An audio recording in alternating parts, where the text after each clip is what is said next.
They said it was just acting, a temporary possession of character, a costume you wear, then shed once the camera stops rolling. But for some stars, the mask refused to come off, and the character twisted, tormented, or tragically adored never left. In the golden corridors of Hollywood, behind the powder and lights, some roles didn't elevate careers. They consumed lives. These were not just performances, they were hauntings. Some actors spent decades trying to prove they were more than that one face, that one scream, that one line. Others simply faded, collapsing under the weight of the persona that the world refused to let them escape. Some fought, some embraced, some were broken, and some became the very thing they once pretended to be. This isn't about typecasting. This is about lives that unraveled, minds that cracked, and identities that blurred until even the actor wasn't sure who remained. Tonight, we peel back the velvet curtain to reveal 20 stars whose roles didn't make them but marked them. Some so deeply they were never seen again. Others were always seen but never truly known. When the role becomes more real than the life behind it, who's acting and who's already lost themselves. 1. Anthony Perkins, trapped in the mind of Norman Bates. Before Psycho, Anthony Perkins was charming, clean-cut, and fast-rising, a young actor with Broadway roots and matinee idol looks. But one role shattered that trajectory. As Norman Bates, he delivered a performance so haunting, so delicately disturbed, that it became unforgettable. Tragically, that's exactly what Hollywood did. Never forgot. No matter how many films he made afterward, Perkins was never allowed to be anything but Bates. Studios stopped offering romantic leads. Directors saw in his eyes not complexity, but madness. And audiences, perhaps the cruelest of all, gasped not in admiration, but in recognition.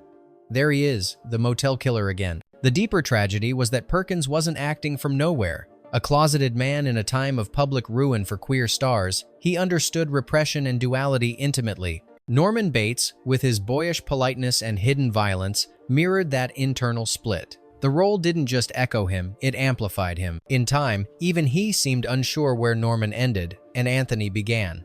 When he returned to the character in Psycho 2, 3, and even 4, it felt less like a career move than a final surrender, as if Bates had become his true skin. He died in 1992, praised but never liberated, and Norman Bates lives on immortal, infamous, his shadow stretching longer than Perkins' entire career. Did Anthony Perkins master Norman Bates, or did Norman Bates master him? 2. Linda Blair, possessed forever by the devil's daughter. At just 14 years old, Linda Blair descended into cinematic hell. Her role as Regan McNeil in The Exorcist shocked a generation, contorting her body, vomiting green sludge, spewing profanity that no child should even understand. The film was a phenomenon, but Linda's life never returned to normal. Hollywood praised her, nominated her for an Oscar, then punished her. She was no longer an actress. She was the possessed girl. Studios recoiled. Casting agents hesitated. Even the public blurred fiction and reality. Religious protesters followed her, claimed she was genuinely touched by evil. Linda tried to escape. She posed for magazines, embraced activism, even took on light-hearted roles. But Regan followed her. Journalists asked about the pea soup. Filmgoers whispered about demons. And when her career stalled, tabloids filled the silence with rumors, drug use, instability, dark energy. She returned to the role in Exorcist 2, a misguided sequel that only deepened the wound. Whatever artistry she had once shown was buried beneath the mythos of that first scream, that first head spin. And even decades later, in interviews and documentaries, she's still answering for a character she barely remembers becoming. Linda Blair didn't just act in a horror film. She became the haunted relic of its legacy. When you're possessed on screen, how do you convince the world the demon didn't stay? 3. Vivien Leigh, haunted by Scarlett O'Hara and shadows of herself. Vivien Leigh won eternal fame as Scarlett O'Hara in Gone with the Wind. Her beauty was magnetic, her performance iconic. But behind the dazzling Southern belle was a woman unraveling. Scarlett was ambitious, manipulative, unrelenting, a woman who masked pain with defiance. So was Vivien, and while the public adored the performance, those closest to her whispered of how much of Scarlett had seeped into her off-screen life. Vivien became fiercely controlling, often emotionally erratic, and tragically convinced that the world expected her to remain forever youthful, forever Scarlett. As the years passed, Leigh's bipolar disorder worsened. The line between her roles and her reality blurred. She lost herself in characters that mirrored her inner torment, A Streetcar Named Desire, Ship of Fools, each performance extracting more than it gave back. Her relationship with Laurence Olivier, once a passionate artistic union, collapsed under the weight of her emotional swings and artistic obsessions. Even in her final years, suffering from tuberculosis and declining mentally, she kept performing. The applause remained, but the sparkle was gone, replaced by a haunted brilliance. Scarlett O'Hara made Vivien Leigh immortal. But immortality came at a price. Was Vivien acting all along or simply becoming the woman the world demanded she be? 4. George Reeves, the man who couldn't stop being Superman. George Reeves was never meant to be a superhero. A classically trained actor with ambitions of serious drama, he reluctantly donned the cape for television's Adventures of Superman. The show was a hit. Kids adored him. Parents trusted him. But Reeves? He felt trapped in a costume that mocked his ambition. Offers for other roles vanished. Directors didn't want George, they wanted Superman. And Superman, unlike George, didn't age, didn't falter, didn't brood. Reeves grew despondent. He couldn't escape the grinning, invincible persona. Off-screen, he drank more, grew bitter, resented what the suit had stolen. Behind the scenes, scandal brewed. A rumored affair with the wife of a studio executive, fights with producers, paranoia. And then in 1959, he was found dead from a gunshot wound to the head. Officially ruled a suicide. Unofficially, nothing was clear. Conspiracy theories still swirl. Was it depression? Murder? A man who couldn't take being seen only as a symbol? The tragedy is this. In trying to escape Superman, Reeves proved he was still human. But Hollywood and the world preferred the myth. What happens when your greatest role becomes the prison you die in? Cinque Christopher Reeve, a hero in chains. The irony was cruel. Christopher Reeve became a global icon for playing the man who could fly. His portrayal of Superman was majestic, graceful, noble, impossibly human. Audiences believed in him, and he believed in the message. But once the cape came off, Reeve found himself grounded by Hollywood, by typecasting, and eventually, by fate. Post-Superman, serious roles eluded him. He took to the stage, fought for artistic credibility, pushed back against the endless offers for more heroism. But the public didn't want Christopher. They wanted Clark Kent.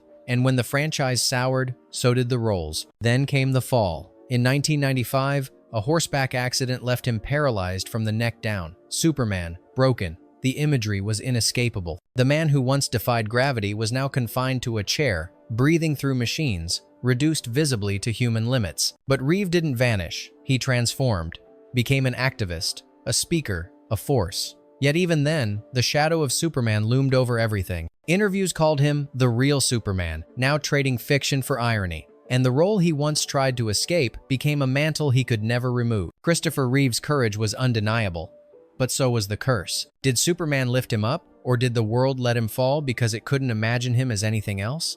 6. Malcolm McDowell, the clockwork that never stopped ticking. Malcolm McDowell was only in his late 22nd when he stepped into the role of Alex DeLarge in Stanley Kubrick's A Clockwork Orange, a sadistic, charismatic delinquent who spoke in poetic violence. The performance was electric and radioactive. The film was banned in several countries. Audiences were horrified, then mesmerized, then repulsed again. McDowell had delivered something too convincing. He didn't act like Alex, he became him, and the world never forgot. It followed him. Casting directors flinched, audiences whispered. He was that guy, the one who smiled while smashing skulls to Beethoven. McDowell himself admitted that the role changed him, that after Kubrick's relentless filming style, his sense of reality warped. He'd wake from dreams in Alex's voice. Roles offered afterward? Villains, psychopaths, men with cold eyes and twisted laughs. McDowell embraced the work, but part of him knew they weren't hiring Malcolm, they were hiring Alex again. He tried Shakespeare, he tried drama, but the industry had already decided. Decades later, McDowell joked about being typecast, but behind the wit was something bitter. Because for all his talent, depth, and ambition, he was chained to a single image, his eyes lit with ultraviolence, frozen in Kubrick's wide-angle lens. When your most iconic role is a monster, how do you convince the world you're not still smiling behind the mask? Bạn có muốn tôi tiếp tục với nhân vật thứ 78? Jack Nicholson, Sissy Spacek không? 7. Jack Nicholson, The Madness That Never Left. By the time The Shining was released in 1980, Jack Nicholson had already been hailed as a force of cinematic chaos. But as Jack Torrance, the failed writer turned homicidal caretaker, he became something else. Unhinged, unforgettable, and forever tethered to madness. It wasn't just the role, it was him. The curling grin, the explosive cadence, the eyes that flickered between charm and violence. Audiences couldn't separate the man from the maniac. And Jack, ever the showman, leaned in. But behind the grin was a darker truth. Nicholson's personal life was a maze of volatility, broken relationships, whispered abuse, public outbursts. Was he drawing on something internal to play Torrance? Or had Torrance embedded something new inside him? Kubrick's direction didn't help. Endless takes, psychological exhaustion, a set that blurred reality and performance. And after the film, Nicholson's image shifted permanently. No longer the rebel from Easy Rider or the misfit of 5 Easy Pieces. Now, he was danger in a suit, insanity in a smile. Even decades later, in interviews and retrospectives, Nicholson couldn't fully shake Torrance. Fans quoted, "Here's Johnny," like it was comedy. But Jack knew it wasn't. Did Nicholson control the madness, or just learn how to wear it better than anyone else? 8. Sissy Spacek, forever covered in blood. When Carrie exploded onto screens in 1976, Sissy Spacek wasn't a scream queen. She was a revelation, quiet, awkward, painfully sincere. And then, in the film's final act, she became myth, drenched in blood, arms extended, eyes blank with vengeance. That image, white dress soaked red, never left the public mind. And neither did it leave Spacek. Though she went on to a decorated career, earning awards and acclaim, the specter of Carrie White lingered. Directors saw her fragility and cast her as tragic. Fans saw her calm voice and waited for the explosion. And deep down, Spacek admitted she never really left the gymnasium. Not entirely. The role wasn't just horror, it was transformation. For audiences, it was a fear of the outsider. For Sissy, it was a mirror of every soft-spoken woman dismissed, abused, and finally uncontainable. In later interviews, she spoke of playing Carrie like she was remembering a possession, not acting, channeling, becoming. And though she embraced new roles, the blood always clung. Symbolic, inevitable. When your breakthrough role ends in a massacre, can you ever truly play anything else? 9. Shelley Duvall, broken by the take that never ended. Shelley Duvall didn't play a woman unraveling, she was unraveled. Cast as Wendy Torrance in The Shining, she entered Stanley Kubrick's labyrinthine vision with hopeful eyes. What followed was psychological warfare disguised as direction. Kubrick demanded dozens, sometimes over 100 takes per scene. He isolated her, he berated her, he pushed her to the brink. In one infamous shot, she swung a bat at Nicholson's character, tears streaming, hair falling out. It wasn't acting, it was collapse. The performance was raw, too raw. Critics mocked her, audiences dismissed her as weak, but that fragility was etched into her bones over months of mental attrition. And afterward, Shelley Duvall was never the same. Hollywood didn't offer her complexity. It offered caricature, quirky roles, strange characters. She drifted from the spotlight. Whispers of instability followed. Years later, when she re-emerged, visibly changed and mentally fragile, the headlines screamed, tragic, lost, damaged. But no one asked if Wendy had ever really left her. Was Shelley Duvall destroyed by the role, or by the belief that actors must suffer to be believed? 10. Janet Leigh, showered in fear for a lifetime.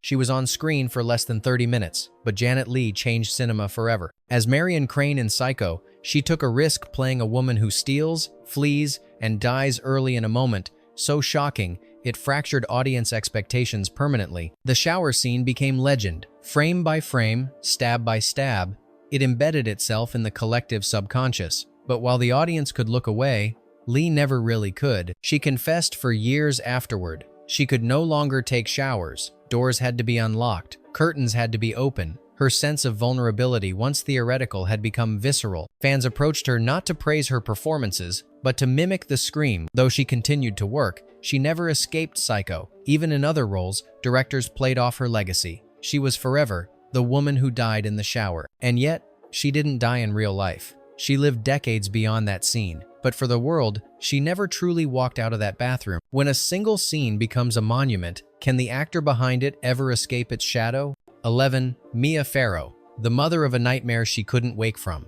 In Rosemary's Baby, Mia Farrow delivered one of the most quietly devastating performances in horror history. Fragile, waif-like, and utterly consumed, she embodied a woman betrayed by everyone around her, gaslighted, isolated, and ultimately forced to cradle the spawn of evil. But for Farrow, the nightmare didn't end with the credits. Filming was a psychological crucible. Director Roman Polanski demanded realism, refusing special effects, pushing Farrow into moments of raw despair. The weight loss, the short hair, the haunted eyes weren't costume decisions. They were symptom. And when the film soared, so did the associations. Pharaoh, with her delicate features and whispery voice, became an icon of helpless dread. Even as she pursued other roles, that image lingered. The girl who bore the devil and didn't scream. She played mothers, victims, wives on the edge, rarely the powerful, rarely the unpredictable. Off-screen, her life mirrored the surreal chaos of the film. Her relationship with Woody Allen, the scandals that followed, the tabloid dissection of her motherhood, it was as though Rosemary's paranoia had never left her, only grown more elaborate. To this day, when people see Mia Farrow, they don't ask about activism or legacy. They remember that final, devastating lullaby over a black cradle. What happens when the role you play becomes the prophecy everyone expects you to fulfill? 12. William Shatner, trapped in the command chair. Captain James T. Kirk was bold, fearless, and indelibly charismatic. He piloted Star Trek into the cultural consciousness and made William Shatner a household name, but in doing so, it locked him inside a spaceship that he could never leave. Shatner tried to branch out stage roles, crime dramas, even musical experiments. But fans didn't want William. They wanted the swagger, the cadence, the command. Studios reinforced the image. Parodies multiplied. Shatner became a caricature of Kirk, and Kirk was immortal. He embraced it, then rejected it, then embraced it again. He authored memoirs to reclaim control. He returned for movie after movie, even accepting Kirk's death only for the character to be revived in other ways. Shatner watched as younger actors wore his role like a second skin. The tragedy wasn't professional, it was existential. Kirk had become bigger than the man who played him. And no matter how far Shatner traveled from Priceline commercials to Emmy-winning turns, he was always steering that same starship. Even now, in old age, his voice is still dubbed over tech, his face memed, his legacy folded inside Kirk's silhouette. When your greatest creation overshadows your humanity, do you become a monument or a prisoner? 13. Mark Hamill, the Jedi who couldn't come home. When Star Wars debuted in 1977, Mark Hamill became the unlikely face of a revolution. As Luke Skywalker, he was innocence, destiny, and rebellion all wrapped in one. But for Hamill, the triumph was double-edged because, while Luke became a myth, the actor inside him vanished. Studios hesitated to cast him in anything else. He lacked the smirking edge of Han Solo or the maturity of Obi-Wan. To directors, he was too space opera, too boy next galaxy. He dabbled in theater. He lent his voice to animation, but the world didn't follow. They only asked, "When's the next Star Wars?" Hamill disappeared from the screen. Then, years later, re-emerged not as a movie star, but a voice in the shadows. The Joker in Batman, the animated series, a performance that proved his range, his power. But even that brilliance was muffled by Skywalker's glare. When The Force Awakens arrived, he returned as an older Luke, wiser, bitter, haunted. Some called it art, others called it betrayal. But for Hamill, it was closure, a chance to redefine a character that had once defined him. And yet, even now, no matter how many roles he takes, memes he leans into, or wisdom he shares, one truth remains. He will always be the boy who looked at twin suns and never got to walk away from them. 14. Patty Duke, the miracle that took her voice. At 16, Patty Duke stunned audiences with her portrayal of Helen Keller in The Miracle Worker. Blind, deaf, feral, full of rage, her performance was a revelation. She won an Oscar, became the youngest to do so at the time. But behind the award was a girl already fraying at the seams. Playing Helen required surrender, physical, emotional, spiritual. The line between actress and role blurred quickly. Duke internalized the isolation, the struggle, the screams without words, and as her career progressed, she never quite recovered that sense of self. The industry crowned her a prodigy, but offered her little room to evolve. She was cast in look-alike roles, tragic girls, wild children, victims of the system, all while, privately, she battled undiagnosed bipolar disorder. Her moods swung violently, her personal life spiraled. Even when she found success in television, she remained haunted by her own early legend. The Miracle label became a prison. It left no room for mistakes, or darkness, or rage. Later in life, she became an advocate for mental health. She reclaimed her name. But still, for millions, she is that girl in the white dress, flailing in the dark, fighting hands that tried to tame her. What if the miracle wasn't that Patty Duke played Helen Keller, but that she survived becoming her? 15. Faye Dunaway, the mother of all monsters. When Faye Dunaway accepted the role of Joan Crawford in Mommy Dearest, she didn't just step into the shoes of a Hollywood icon, she stepped into a myth already cracking under its own weight. What she delivered was explosive, theatrical, and unforgettable. But it didn't win her more acclaim. It cursed her. The film was meant to be a searing drama about abuse and legacy. Instead, it became cult camp. No wire hangers, echoed in midnight screenings. Audiences laughed at scenes meant to disturb. Critics accused Dunaway of overacting, of exaggeration, but those close to the production knew she became Joan. Terrifyingly so. And in the years that followed, Dunaway's image shifted. She was no longer the cold elegance of Chinatown, the controlled power of network. She was mommy dearest, difficult, demanding, dangerous. The damage ran deep. Studios backed away. Co-stars whispered. Her career cooled. Dunaway herself eventually refused to speak about the film, calling it a betrayal, a distortion. But perhaps what frightened her most wasn't the audience's reaction. It was how close she came to believing she was Joan. In trying to humanize a monster, she became one in the public eye. What if Faye Dunaway didn't go too far, but simply went somewhere the rest of us were afraid to follow? Number 16. John Travolta. Dancing with a destiny he couldn't outrun. John Travolta's rise was meteoric. Saturday Night Fever made him immortal. As Tony Manero, he swaggered through Brooklyn with restless ambition, hips like a weapon, eyes that burned with longing. The world danced with him, and then the music never stopped. Every role that followed echoed Tony. Romantic but flawed, street smart but wounded. Even when he stretched into drama, action, or comedy, the disco ball never really stopped spinning in the background. Travolta's own life mirrored that pattern, rising, falling, returning. He became a symbol of Hollywood reinvention, thanks to Pulp Fiction.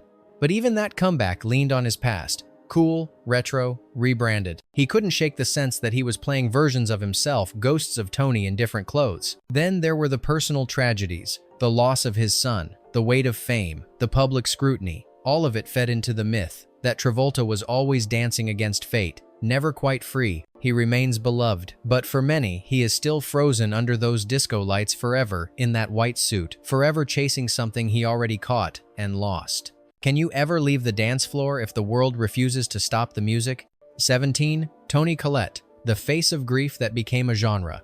Before Hereditary, Toni Collette had built a career on range. She could be quirky, Muriel's Wedding, tender, The Sixth Sense, sharp, Little Miss Sunshine. But then came Hereditary, and everything shifted. As Annie Graham, Collette delivered a performance so raw it felt surgical. She didn't play grief, she exhumed it. Her face twisted into expressions Hollywood rarely allows. Her voice cracked into primal howls. It was beyond horror.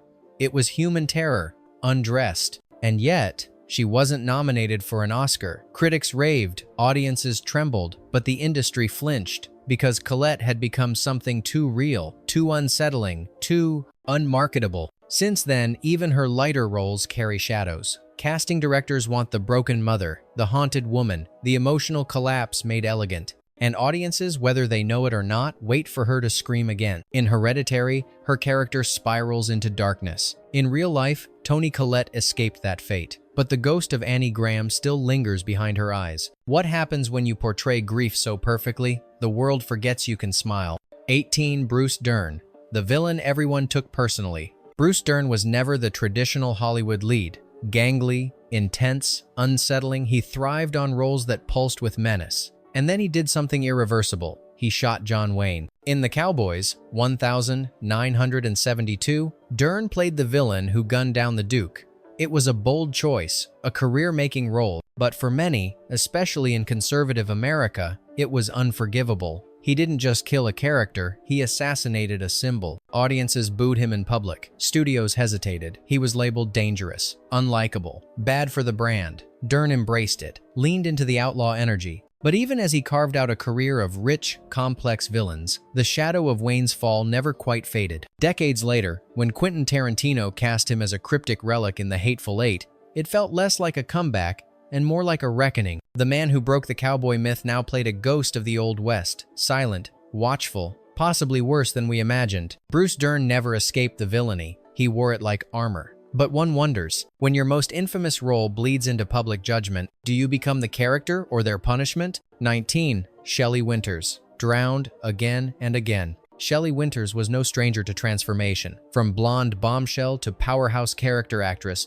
she reinvented herself again and again. But one image refused to leave her behind. The woman who sank slowly helplessly, in the dark. In Night of the Hunter, she was the trusting widow, seduced, betrayed, and silenced beneath the water, her hair floating like seaweed. In the Poseidon Adventure, she swam to heroism only to die with a desperate gasp. Over time, drowning became motif, then symbol, then trap. It wasn't just the roles. It was how the industry began to see her, as expendable, tragic, destined to suffer. Her weight became a subject of ridicule. Her sacrifices were overlooked. She was praised, then pigeonholed. The woman who always gave too much and always sank for it, and Shelley knew it. She joked about her watery deaths, even leaned into them. But in later years, the bitterness showed. She had won Oscars. She had outlived her leading men. And still, audiences remembered her most vividly when she disappeared below the surface. When the water closes over you again and again, do you stop fighting?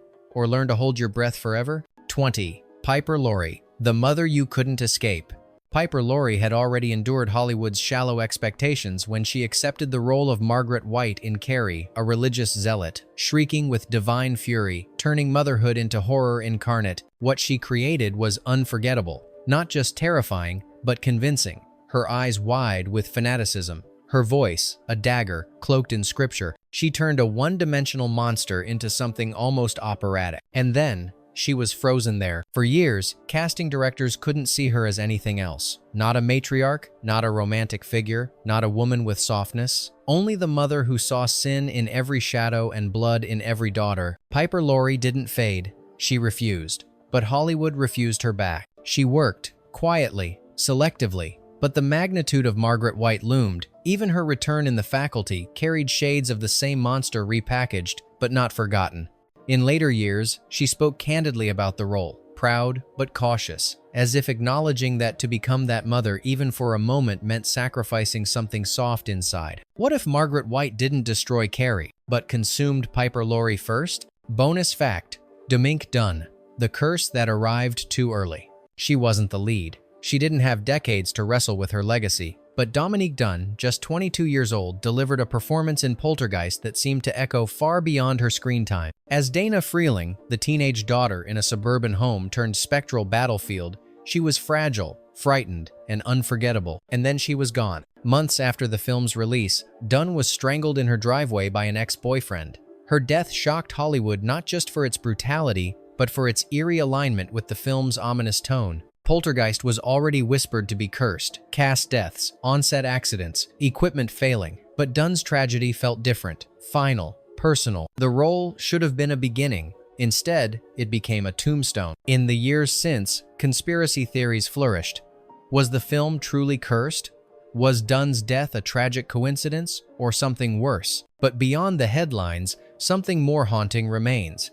An actress whose career was swallowed by a narrative she never got to finish. She didn't get typecast, she didn't age into her character, she never got the chance to escape the role, because the role, some say, escaped into real life first. What do you call it when the role doesn't just follow the actor, but takes them before they even know it's begun? Some roles make a career, others take something far more personal. From haunted daughters to broken mothers, from eternal heroes to forgotten villains, these were not just performances, they were transformations, and sometimes irreversible ones. So now we ask you, which of these actors do you think truly escaped their role, and which were never seen again without it?